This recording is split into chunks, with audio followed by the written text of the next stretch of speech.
भारत के सभी राज्यों की खबर SNS न्यूज चैनल पर, खबर जो आपको रखे सबसे आगे। नमस्कार, खबर SNS टीवी में मैं अश्विनी के साथ आप सबका स्वागत है। आइए दिखाते हैं देश की बड़ी खबरें। भंडारा पवनी वन क्षेत्र के संवेदनशील सावरला के जंगल में बाघ की शिकार में एक व्यक्ति की मौत। बता दें कि आज दिनांक 4 अप्रैल 2024 को दोपहर 12 बजे के बीच सावरला क्षेत्र के कक्षा क्रमांक 313 में बैठे ताराचंद सावरबांधे नामक निवासी सावरला व्यक्ति पर बाघ ने हमला करने से मौके पर उसकी मौत हो गई। इसकी जानकारी मिलते ही वनकर्मी मौके पर पहुंचे। बीजेपी की प्रेस कॉन्फ्रेंस बीजेपी के महाराष्ट्र प्रदेश प्रवक्ता समेत पाकरे की मौजूदगी में हुई संपन्न। बताते चले कि आगामी लोकसभा चुनाव के संबंध में भंडारा जिला भाजपा की ओर से 3 अप्रैल 2024 को दोपहर 3 बजे भंडारा में एक प्रेस कॉन्फ्रेंस का आयोजन किया गया था। उस समय अनिल बाकरे ने कहा कि हमने भाजपा काल में किए गए विकास कार्यों और उनकी महिमा को नागरिकों तक पहुंचाकर भाजपा का वोट प्रतिशत बढ़ाने की दृष्टि से काम करना शुरू कर दिया है और भंडारा जिले के कार्यकर्ता भी इसमें काम करना शुरू कर दिया। लोकसभा चुनाव से पहले महाराष्ट्र कांग्रेस ने पार्टी के बागी नेता संजय निरुपम के खिलाफ एक्शन लिया है। कांग्रेस ने संजय निरुपम को पार्टी से बाहर का रास्ता दिखा दिया है। उन्हें 6 साल के लिए निष्कासित कर दिया गया है। संजय निरुपम पर पार्टी विरोधी बयानबाजी का आरोप लगाकर कांग्रेस ने यह कार्रवाई मामले में कलकत्ता हाईकोर्ट ने गुरुवार को बंगाल सरकार को फटकार लगाई। कोर्ट ने कहा अगर इस मामले में 1% भी सच्चाई है तो यह शर्मनाक है। पूरा प्रशासन और सत्ताधारी पार्टी इसके लिए नैतिक तौर पर 100% जिम्मेदार है। यह लोगों की सुरक्षा का मामला है। ठाणे जिले के अमरनाथ से एक दिल दहलाने वाली घटना सामने आई है। अमरनाथ शहर के पास चंबुल गांव में 3 मजदूरों की मौत हो गई है। पानी की टंकी की सफाई करते समय 3 मजदूरों की करंट लगने से मौत हो गई। हादसा उस वक्त हुआ जब पानी की टंकी पर काम केजरीवाल को बड़ी राहत, सीएम पद से हटाने की दूसरी याचिका भी खारिज, बने रहेंगे मुख्यमंत्री। बता दें कि दिल्ली उच्च न्यायालय ने गुरुवार को आम आदमी पार्टी के नेता अरविंद केजरीवाल को दिल्ली के मुख्यमंत्री पद से हटाने के निर्देश देने की मांग वाली एक जनहित याचिका पर विचार करने से इनकार कर दिया।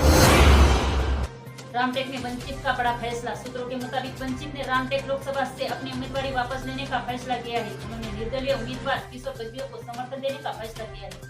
वंचित से रामटेक लोकसभा के लिए शंकर चांडे ने नामांकन दाखिल किया, लेकिन वंचित ने घोषणा की कि वह कुछ तकनीकी कारणों से वापस ले लिया है।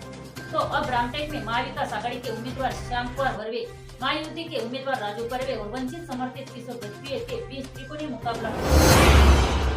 भीषण हादसे में दम घुटने से विधायक के भतीजे की मौत। बताते चले कि दिल्ली की मुरादाबाद देहात सीट से सपा विधायक नासिर कुरैशी के छोटे भाई हाजी मोहम्मद सलीम सप्पो कुरैशी के घर पर में आग लगी। इस हादसे में कुलासना 15 वर्षीय और अनाया 13 वर्षीय दोनों पहली मंजिल के बाथरूम में फंस गए। विधायक के 2 भतीजों की बाथरूम में दम घुटने से मौत हो गई। पुलिस ने बताया कि हादसा एसी में साथ महाविकास आघाड़ी ने जलगांव लोकसभा के लिए शिवसेना उद्धव बालासाहेब ठाकरे की पार्टी परोला के पूर्व मेयर करण पवार की उम्मीदवारी की घोषणा की है। शिवसेना उद्धव ठाकरे गुट ने करण पवार को मैदान में उतारकर बीजेपी को तगड़ा झटका दिया है। करण पवार मौजूदा सांसद उमेश पाटिल के करीबी सहयोगी है, जिनका बीजेपी ने टिकट काट दिया था। सांसद उमेश पाटिल का टिकट कटने से करण पवार भी नाराज हो गए और उद्धव ठाकरे गुट में चले गए। नासिक शहर के उपनगरीय पुलिस स्टेशन के बीच गांव में कार्यरत रिश्वतखोर तलाठी आरोपी सतीश गिरीश नवले 48 वर्षीय निवासी अक्षरधारा अपार्टमेंट नगर और उनके निजी सहायक दत्तात्रेय सुखदेव ताजनपुरे 43 वर्षीय निवासी उत्तर कॉलोनी चेहाटी को रंगे हाथ पकड़ा गया। भ्रष्टाचार निरोधक विभाग की टीम के हत्थे करा। शिकायतकर्ता से 3000 रुपए की रिश्वत लेते ही टीम ने बुधवार 3 अप्रैल को उन्हें गिरफ्तार किया। नवनीत राणा को मिली बड़ी राहत। बता दें कि उनके जाति प्रमाण पत्र मामले में आज सुप्रीम कोर्ट में सुनवाई हुई। जाति प्रमाण पत्र को सुप्रीम कोर्ट ने वैध घोषित कर दिया है। न्यायमूर्ति जे माहेश्वरी और संजय करोल की बेंच ने इस मामले में फैसला सुनाया। नवनीत के जाति प्रमाण पत्र को 2021 में बॉम्बे हाई कोर्ट में अमान्य कर दिया था। इसके बाद राणा ने सुप्रीम कोर्ट का दरवाजा खटखटाया। जाति प्रमाण पत्र की शिकायत आनंदराव अरसुल ने दायर की थी। नवनीत राणा बीजेपी से लोकसभा चुनाव लड़ते। कल 3 अप्रैल 2024 को सुबह 2 बजे के बीच जल उपचार संयंत्र में क्लोरीन गैस सिलेंडर से गैस रिसाव हुआ। इससे गैस रिसाव के कारण बगल के दावे पर काम करने वाले 3 लोगों समेत 11 लोगों को सांस लेने में दिक्कत होने लगी। यह घटना भंडारा जिले के पवनी नगर परिषद के जल शुद्धिकरण केंद्र में घटी, जिससे इन 11 लोगों को तत्काल पवनी के ग्रामीण अस्पताल में भर्ती कराया गया और इलाज किया गया। 9 लोगों की हालत खतरे से पार होने पर उन्हें प्राथमिक उपचार देकर छुट्टी दे दी गई। दोनों को आगे के इलाज के लिए भंडारा जिला सामान्य अस्पताल में आचार संहिता का उल्लंघन, नितिन गडकरी के खिलाफ चुनाव आयोग से शिकायत। सूत्रों से हवाले से पता चला है कि भाजपा और उसके उम्मीदवार चुनाव आचार संहिता के बावजूद सत्ता के बल पर आचार संहिता का उल्लंघन कर रहे हैं। भाजपा के वरिष्ठ नेता, केंद्रीय मंत्री और नागपुर लोकसभा उम्मीदवार नितिन गडकरी ने चुनाव प्रचार के लिए स्कूली बच्चों का इस्तेमाल कर आदर्श आचार संहिता का उल्लंघन किया है। प्रदेश कांग्रेस के मुख्य प्रवक्ता अतुल लोंढे ने तत्काल मांग की है कि चुनाव आयोग को इस पर तत्काल संज्ञान लेना चाहिए और गडकरी और भाजपा के खिलाफ कार्रवाई करनी चाहिए। उस्मानाबाद औरंगाबाद के बाद अलीबाग शहर का नाम बदलने की संभावना है। कहा जा रहा है कि अलीबाग का नाम बदलकर मयंक नगरी कर दिया जाएगा।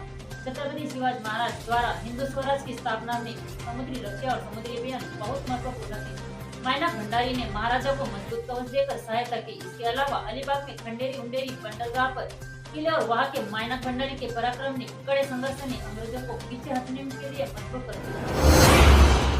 भारत रत्न डॉक्टर बाबा साहेब आम्बेडकर जयंती समारोह समिति अड्यार ने 11 से 15 अप्रैल तक वैशाली बौद्ध विहार मार्केट अड्यार में 133वीं जयंती के अवसर पर विभिन्न सामाजिक सांस्कृतिक अवसर क्रांति सूर्य महात्मा ज्योतिबा फुले की जयंती के अवसर पर 11 से 15 अप्रैल तक 5 दिनों तक बुद्ध विहार में दीप प्रज्वलन, पुष्पमाला अर्पण, उपस्थित जनों द्वारा अभिनंदन एवं मार्गदर्शन तथा विद्यार्थियों के लिए निबंध प्रतियोगिता का आयोजन की गई।